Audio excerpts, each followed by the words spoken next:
Bienvenue sur ta chaîne Me Voici Dieu. Si tu te poses la question pour savoir comment tu vas vivre cette semaine sainte, reste connecté, cette vidéo est pour toi. En effet, demain, c'est le dimanche des Rameaux qui annonce la montée vers Pâques, l'ultime étape avant Pâques, c'est-à-dire le début de la semaine sainte qui nous conduit vers Pâques et qui nous permet de vivre une semaine intense au sein de l'Église catholique, au sein de l'Église orthodoxe, au sein d'autres églises. Je sais qu'ils n'ont pas les mêmes pratiques, mais chez les protestants, il y a une semaine de prière, d'enseignement, de louange. Voilà. En tout cas, c'est une manière de préparer la montée vers Pâques et d'honorer notre roi des rois, notre Seigneur des seigneurs, Jésus-Christ, et l'accompagner durant cette épreuve qui sera la sienne, mais aussi qui sera la nôtre, parce qu'au travers de cette semaine sainte, nous pourrons mourir à nous-mêmes afin de ressusciter avec Jésus-Christ et clôturer cette période de carême en beauté. Comment vivre ta semaine sainte? Je vais te donner la manière dont j'ai pu la vivre cette semaine sainte depuis 14 ans maintenant et dont je compte la vivre également cette année. Donc, on commence déjà par la messe des Rameaux qui aura lieu demain, dimanche 13. Et pour le coup, c'est l'anniversaire de ma fille demain, donc un petit clin d'œil à ma fille, Cassandra. Donc, demain dimanche 13 avril, dimanche des Rameaux, donc selon votre église, selon votre paroisse, il y a ce qui est prévu au programme, c'est-à-dire une procession avec bénédiction des rameaux. Donc, les rameaux, c'est des feuilles de palmier que certains tressent, que certains laissent comme ça. Et cela annonce l'entrée messianique de Jésus à Jérusalem, comme cela se faisait au moment où Jésus était sur terre, avant qu'il aille vivre sa passion. Donc, cela nous permet de nous remémorer les différentes étapes par lesquelles Jésus est passé. Il a été dans un premier temps acclamé, applaudi, loué, manifesté avec des rameaux. Je ne sais pas si toi aussi tu fais des rameaux et que tu vas à l'église avec, tu fais bénir, mais il a été acclamé avec des rameaux par les personnes qui le suivaient à Jérusalem. Il a été acclamé comme le Messie, comme le roi des rois, et on peut voir par la suite dans les textes que ces mêmes personnes qui l'ont acclamé, ce sont elles-mêmes qui ont demandé à ce qu'il soit crucifié. Ce sont ces mêmes personnes qui se sont détournées les unes après les autres de Jésus quand la situation commençait à devenir corsée pour Jésus, de peur de passer à la trappe également comme Jésus. Donc, si tu as l'habitude d'aller avec tes rameaux à l'église, vas-y. Personnellement, c'est quelque chose à laquelle je ne m'attelle pas énormément parce que il y a des années où ça m'a beaucoup attristée. Je l'ai même pleuré. Pourquoi? Parce que j'ai pris conscience de l'état changeant de l'être humain en fait. L'état où on t'acclame aujourd'hui et demain, peut te donner des coups de bâton, on peut t'emmener à l'abattoir, on peut t'emmener à la tombe, on peut t'emmener à la croix. C'est-à-dire que l'être humain est tellement particulier que quand tout va bien, il est là. Et quand tout va mal, soit on disparaît, soit on tourne le dos. Et c'est vrai que ça m'avait beaucoup choquée et je me suis dit, pour la messe des rameaux, personnellement, j'irai à la messe. Pas besoin de rameaux, pas besoin d'objets ou d'outils pour acclamer Jésus. Je vais l'acclamer avec ma voix, je vais l'acclamer par mes chants, par ma louange. Mais avoir des rameaux, ce n'est pas utile pour moi. Ça, c'est ma compréhension, c'est ce que j'ai ressenti dans le cœur. Pourquoi? Parce que je vais être cash et clair avec vous, j'avais trouvé ça très hypocrite de la part des... C'est peut-être un jugement et que Dieu m'en pardonne, mais j'avais trouvé cela très hypocrite de la part des Juifs et de toutes les personnes qui suivaient Jésus dans le récit de la Passion quand on nous le raconte. C'est-à-dire qu'on l'a acclamé, on l'a porté très haut, mais la chute était terrible en fait pour Jésus. Et je me suis dit, je préfère avancer vers Jésus tel que je suis, en essayant de méditer sur tout ce qu'il a vécu, essayer de rester fidèle au maximum sur ce chemin qui est dur en fait. Cette semaine sainte, c'est une semaine qui nous invite à l'introspection, à nous regarder face à un miroir, à nous regarder intérieurement et à nous dire, est-ce que nous sommes vraiment sur la bonne voie? Ça fait plus de mois en tout cas que nous avons commencé le carême, le 5 mars, aujourd'hui on est le 12 avril. Et qu'est-ce qui a changé dans notre vie depuis le 5 avril jusqu'à aujourd'hui? Cette semaine-là, elle va nous pousser à nous demander, est-ce que nous avons changé quelque chose en nous? Est-ce qu'il y a des habitudes que nous avons perdues? Est-ce qu'il y a des habitudes que nous avons essayé de réduire, de mauvaises habitudes, je ne dis pas les bonnes, mais de mauvaises habitudes que nous avons délaissées? Et je me rappelle la vidéo que j'ai faite pour bien préparer le carême, où je vous avais parlé de mon jeu Monopoly Go et que j'avais pas envie de l'arrêter, ce jeu-là, parce que ça me permettait de prendre des moments de détente, des moments de pause. Et c'est un jeu que j'aimais beaucoup. Figurez-vous que ça doit faire 2 semaines que le Seigneur m'a mis à cœur de supprimer cette application. Et c'est vrai que ça a été dur pour moi de la supprimer. Dur dans le sens où c'était devenu une habitude. Ça fait quasiment 2 ans que j'étais sur cette application et que je jouais quotidiennement, puisque tout était fait pour que tu puisses revenir. Sinon, tu perdais certains avantages. Voilà, aujourd'hui, j'en rends grâce à Dieu parce que c'est quelque chose qu'il a coupé en moi. Ça ne me manque pas. C'est vrai que de temps en temps, je vois de la pub et je me dis, ah ouais, il y a un Monopoly. Mais ça ne me manque pas. Et voilà, c'est des choses sur lesquelles on doit se questionner.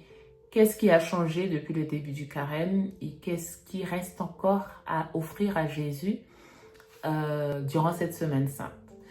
Donc, pour continuer sur notre lancée de la semaine sainte, après le dimanche des Rameaux, nous avons la messe chrismale. Donc, en fonction de ta paroisse, en fonction du lieu où tu habites, la messe chrismale peut avoir lieu soit un lundi, soit un mardi, soit un mercredi.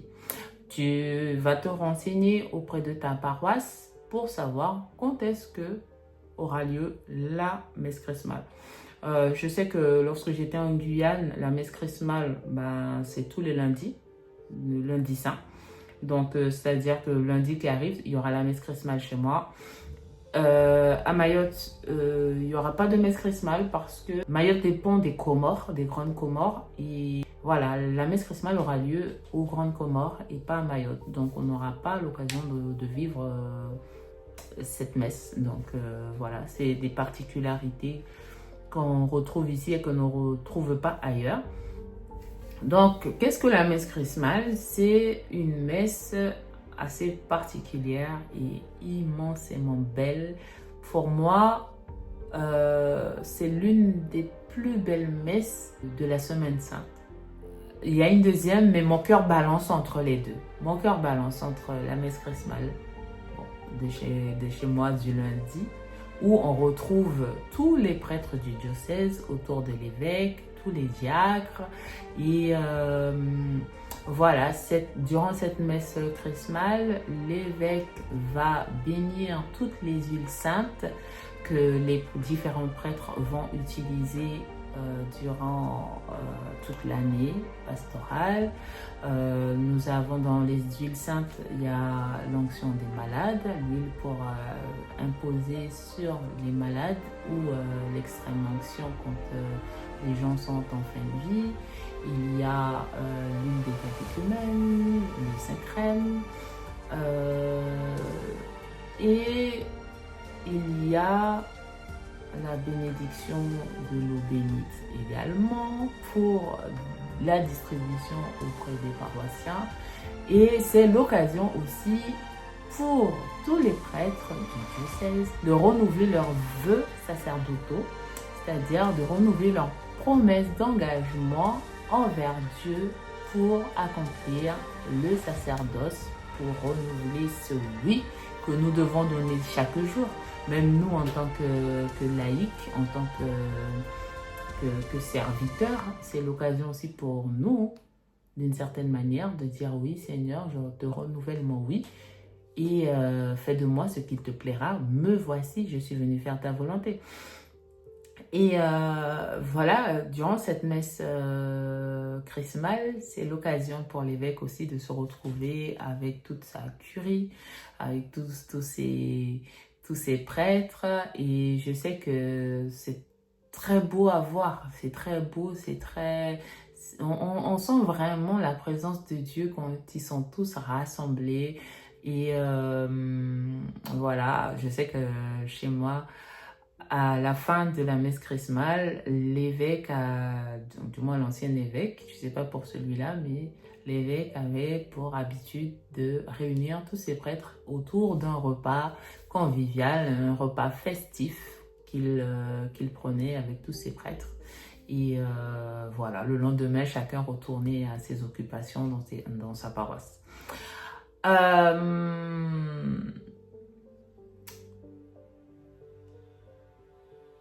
Donc, après la messe chrismale, troisième temps fort que nous pouvons retrouver, c'est le jeudi saint. Le jeudi saint, le jeudi de la Sainte Seine, c'est le jour de commémoration du dernier repas de Jésus avec ses apôtres. Durant la messe du jeudi saint, l'évêque va faire le lavement des pieds auprès des paroissiens qu'il aura préalablement choisis. C'est-à-dire qu'il va mettre son tablier, il aura une bassine avec de l'eau, du savon et il va laver les pieds des paroissiens qui auront été choisis auparavant, en signe de service en fait, en signe d'humilité, en signe de reproduire ce que Jésus a fait le jour de la Sainte Seine, le jour du jeudi saint, où il a lavé les pieds de ses apôtres et où Pierre a dit non Seigneur, toi tu ne me laveras pas les pieds, je refuse. Et Jésus lui dit, si je ne te lave pas les pieds, en gros tu n'auras pas part aux bénédictions qui sont prévues. Je n'ai plus les termes en tête, mais voilà, c'est ce jeudi saint-là où Jésus se montre serviteur pour nous prouver que il est venu non pas pour être servi, mais pour servir, et il s'abaisse au point de laver les pieds de ses disciples. Durant la messe du jeudi saint, on fait mémoire de l'institution du sacerdoce, parce que c'est là que Jésus dit aux disciples, aux apôtres, faites ceci en mémoire de moi. Quand il prend le pain, quand il rend le pain, quand il prend la coupe avec le vin, il dit faites ceci en mémoire de moi. Et c'est pour ça que l'on voit que Jésus vient instituer les prêtres. Les prêtres qui sont des pasteurs, et les pasteurs ne sont pas forcément des prêtres. Les pasteurs protestants ne sont pas forcément des prêtres, mais ils sont des pasteurs. Mais un prêtre est un pasteur et un prêtre. Et voilà.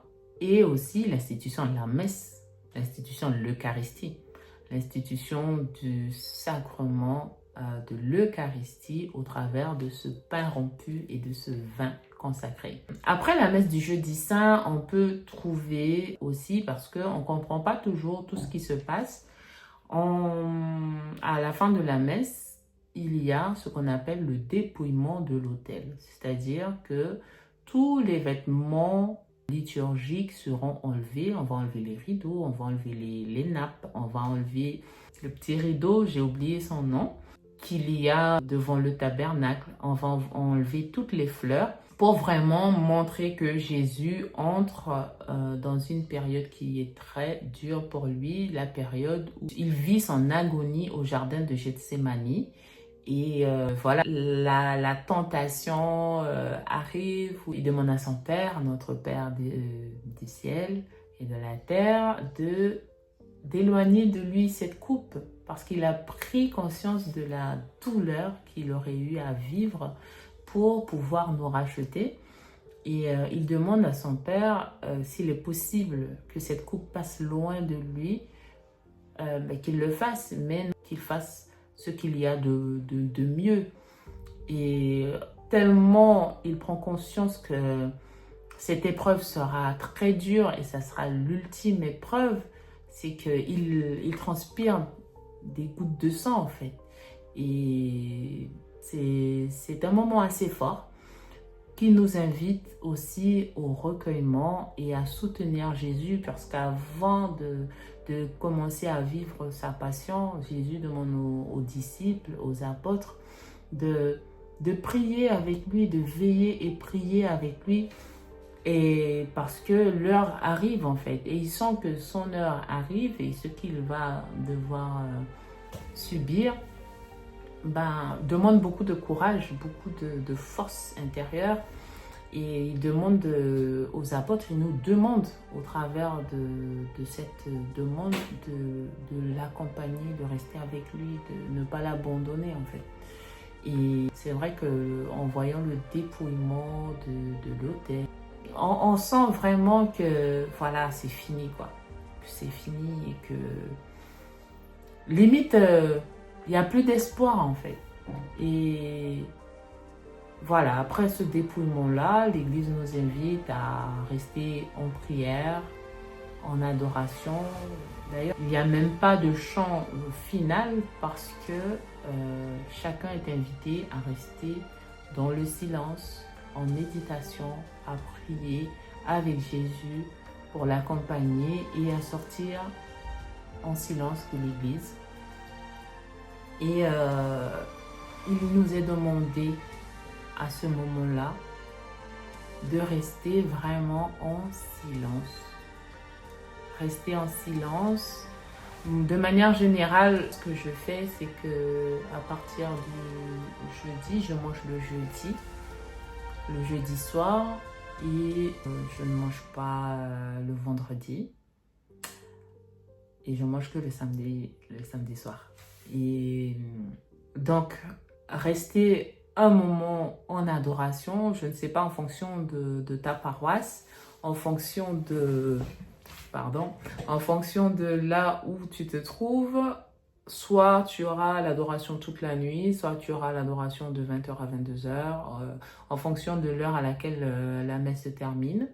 Et j'oubliais une chose, lors du jeudi saint, on va consacrer beaucoup plus d'hosties pour pouvoir effectuer la célébration du vendredi, d'accord? Parce que le vendredi, il n'y a pas de messe puisque Jésus est mort. Le vendredi, jour où nous sommes invités à rester en silence, à éviter toutes les distractions possibles. Si nous pouvons garder le téléphone soit éteint ou l'utiliser le moins possible, on doit vraiment pouvoir essayer de le laisser de côté ce jour-là. Si possible, ne pas mettre la télévision, ne pas mettre la radio, mais vraiment rester dans un calme plat, dans un silence total.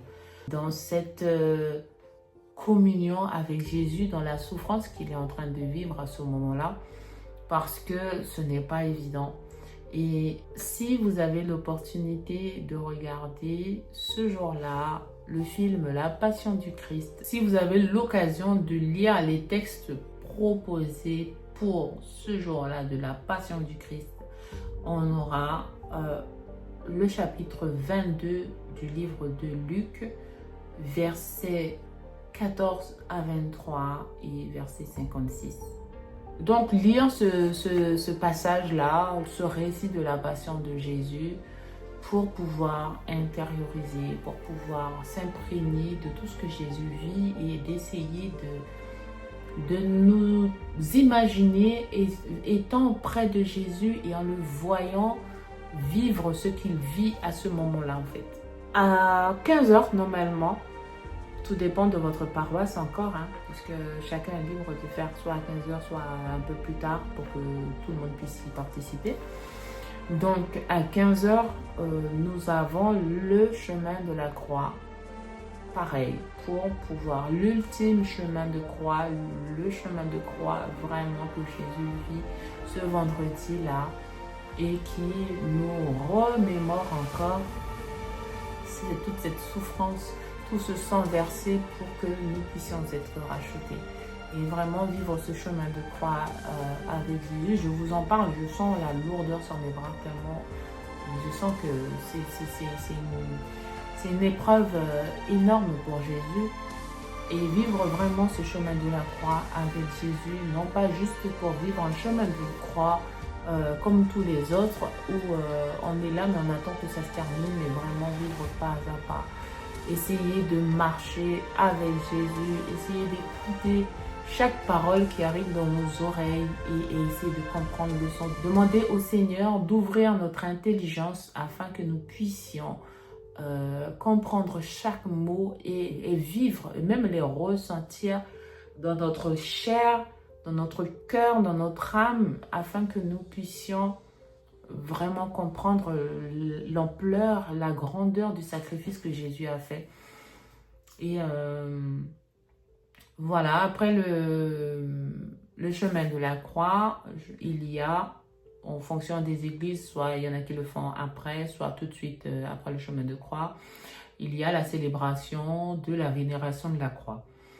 C'est-à-dire que c'est comme une messe, sauf qu'il n'y a pas de consécration de l'hostie. Et il y a un temps où nous sommes invités à nous avancer vers la croix de Jésus, nous incliner devant la croix ou embrasser une partie de la croix avec Jésus dessus pour, entre guillemets, le remercier pour le sacrifice qu'il a fait pour nous.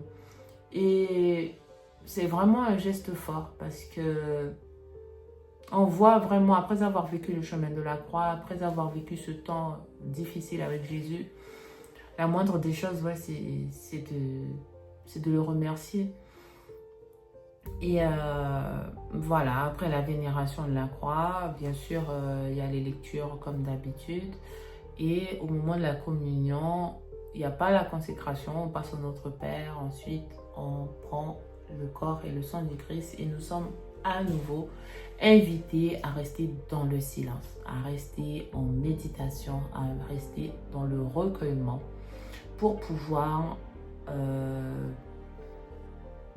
vivre ce temps, mais d'une manière unique. Ne pas se laisser distraire par les choses qui sont autour de nous.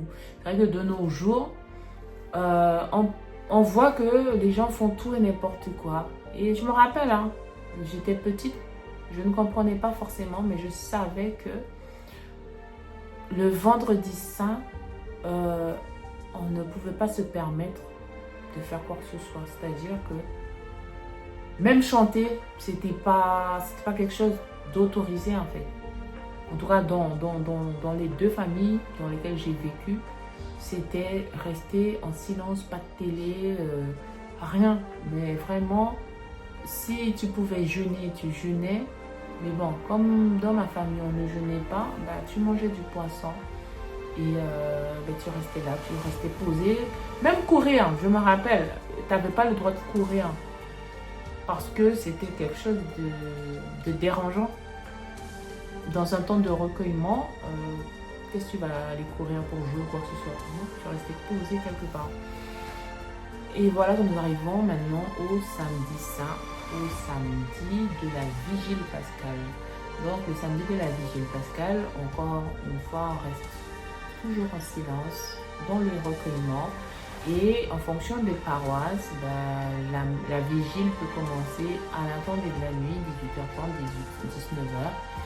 Et ça commence à l'extérieur de l'église où il y a un grand feu qui est préparé, un grand feu au feu de bois où tout le monde se retrouve autour du feu. Comme il fait noir, c'est la seule lumière qui nous éclaire en fait. Et ce feu-là, il sert comme signe de lumière venue dans les ténèbres, mais aussi à allumer le cierge pascal qui va permettre ensuite d'allumer le cierge de chaque paroissien. Chaque paroissien va passer la lumière autour de lui, comme pour représenter la lumière que nous sommes censés transmettre aux gens autour de nous, comme signe d'évangélisation pour moi. C'est comme ça, je reçois Jésus dans mon cœur, je reçois l'amour de Jésus, je te le transmets. Comme ce que je suis en train de faire là, c'est voilà, c'est ma lumière. Donc voilà, et c'est vrai que c'est une messe, c'est la deuxième messe de la semaine que je trouve magnifique, même plus que la messe de Pâques, je trouve vraiment la vigile pascale magnifique. Et c'est une messe qui est assez longue, elle peut durer entre 2 et 3 heures, mais quand nous la vivons avec le cœur et amour, franchement, nous ressortons de là émerveillés en fait. Donc, durant cette vigile pascale, nous avons la liturgie du feu. Donc, on allume le feu. Il y a toute une série de prières qui sont faites. La passation de la lumière entre paroissiens. On rentre dans l'église de manière silencieuse et ou en chant, parce que là, il y a des chants qui sont faits. Et l'église reste lumière éteinte. C'est-à-dire que toutes les lumières sont éteintes et c'est les lumières des cierges qui vont venir éclairer l'intérieur de l'église. La plupart des lectures vont se faire dans la noirceur, comme pour signifier que voilà, Jésus est mort, nous sommes dans les ténèbres. Voilà, nous attendons vraiment la lumière qui vient de Dieu. Nous attendons la résurrection de Jésus. Donc, pour le moment, nous sommes dans les ténèbres. Après, la plupart des lectures sont tirées de l'Ancien Testament. Donc, il y a 7 lectures de l'Ancien Testament. Ça commence par le livre de la Genèse et le récit de la création que je trouve énormément beau. Et ainsi de suite, on passe par l'Exode, les 40 ans dans le désert, la sortie d'Égypte, il y a des lectures des prophètes. Et dans le Nouveau Testament, il y a 2 lectures, une qui est tirée des lettres de Paul et une qui est tirée de l'Évangile. Et je suppose que cette année, comme c'est l'année C, les lectures seront tirées du livre de l'apôtre Luc. Nous passons ensuite au baptême des catéchumènes adultes. Et franchement, c'est vrai que c'est quelque chose de très très beau parce que il est vrai que nous avons été baptisés pour la plupart enfants et je rends grâce à Dieu parce que grâce à ce baptême enfant, j'ai pris conscience que Dieu m'avait protégé de beaucoup de malheurs. Et je pense que si je n'avais pas été baptisée bébé, j'étais baptisée, j'avais même pas 2 mois. Si je n'avais pas été baptisée à cet âge-là, vu les péripéties que j'ai eues, pardon, je pense que j'aurais plus été de ce monde en fait. Mais Dieu est bon.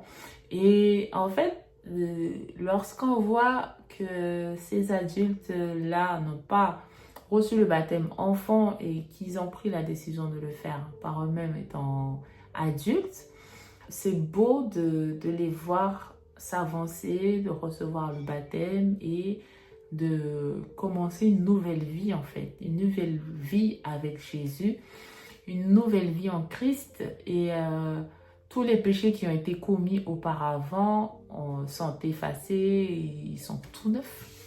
Et ils mettent leurs vêtements blancs en signe de pureté, en signe de résurrection. Et le fait que la messe soit faite le samedi saint, c'est encore plus significatif. C'est le samedi saint, le samedi soir où Jésus sort des ténèbres, il ressuscite et il vient à la lumière. Donc voilà, c'est très symbolique. Et c'est l'occasion aussi pour nous qui avons été baptisés enfants ou adultes les années précédentes, de renouveler les promesses de notre baptême où nous renouvelons notre oui à Dieu C'est vrai qu'au départ, nos parents ont fait le choix pour nous, mais là, c'est à nous de dire oui Seigneur, je te reçois, je renonce au mal, je renonce au péché, je renonce à Satan et je te choisis toi comme Seigneur et Sauveur. Et voilà, on reconnaît toutes les promesses de baptême. Nous reconnaissons qu'il y a qu'un seul baptême pour le pardon des péchés et que nous croyons la résurrection et que nous croyons que Jésus va venir nous chercher. Et je trouve vraiment ce temps magnifique en fait.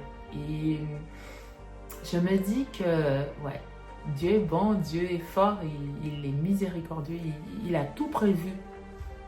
Et voilà, en vivant ces moments-là avec amour et surtout le cœur grand ouvert, on reçoit des grâces énormes. Et voilà, ensuite nous avons la liturgie de l'Eucharistie où nous poursuivons, nous communions au corps et au sang du Christ. Et ensuite, à la fin de la messe, nous proclamons que Jésus est ressuscité parce que la messe elle se termine parfois à 22, 23 heures et on nous dit dans la Bible que c'est au cours de la nuit que Jésus est ressuscité. Donc on commence à proclamer que Jésus est ressuscité. On entend les personnes dire Christ est ressuscité et d'autres qui disent oui, il est vraiment ressuscité. Et j'ai la chair de poule en disant ça parce que c'est tellement beau. Et voilà, donc voilà pour le samedi saint. Et j'espère que je n'ai rien oublié. Je vais juste vérifier un peu. Donc pour les nouveaux baptisés, ils peuvent communier au corps et au sang de Jésus parce qu'ils y sont baptisés, ils ont reçu tous les sacrements, baptême, première communion, confirmation et voilà, ils sont une créature nouvelle. Et pour rester alignés à ce choix qu'ils ont fait parce que en fait, on ne décide pas de se faire baptiser du jour au lendemain ou d'un mois sur l'autre quand on est adulte, catéchumène adulte. Ça peut aller d'1 an à 3 ans en fonction de la capacité ou de la personne à assimiler et si elle se sent prête. Donc ça peut aller d'1 an à 3 ans de préparation. Voilà, c'est des moments assez forts et beaucoup pleurent quand ils reçoivent le baptême et pour leur permettre de poursuivre leur cheminement et de s'enraciner en Jésus, ben, ils commencent à communier parce que ça y est, ils peuvent communier au corps et au sang du Christ. Et c'est le début d'une nouvelle vie. Ce n'est pas parce qu'ils ont terminé le catéchuménat que tout s'arrête. Non, c'est au contraire, c'est le début d'une nouvelle vie. Et c'est l'occasion pour eux de communier au corps et au sang du Christ tous les jours ou tous les dimanches.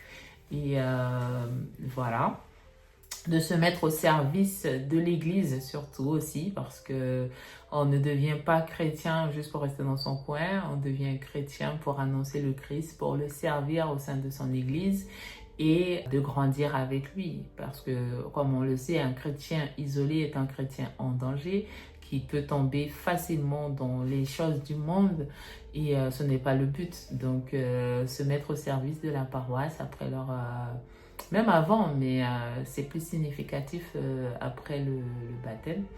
Et le dimanche, c'est le dimanche de Pâques. Donc nous allons à la messe pour la plupart, pour rendre grâce à Dieu, pour la résurrection. C'est une messe qui est assez festive. Après, bon, chacun rentre chez soi pour manger en famille, puisqu'en général, ceux qui vont à la messe laissent ceux qui ne vont pas à la messe préparer la nourriture et tout. Et après, tout le monde se rassemble pour partager ce repas de la résurrection. Et c'est ce qui est beau parce que l'on soit chrétien, qu'on ne soit pas chrétien, tout le monde mange, tout le monde fait la fête. Même si on peut mettre la signification qu'on veut derrière, mais chacun fête la résurrection de Jésus parce que c'est la fête de la Pâque. Donc voilà. J'espère que cette vidéo t'a plu, qu'elle t'aidera à mieux comprendre et à mieux préparer ta semaine sainte. C'est vrai qu'elle arrive un peu, on va dire un peu tard parce que demain c'est déjà le dimanche des Rameaux, mais je sais que mieux vaut tard que jamais et j'espère qu'elle t'a plu et qu'elle t'aidera à avancer dans ton cheminement. Et pense à t'abonner et à cliquer sur la cloche pour recevoir mes prochaines vidéos. Bye bye!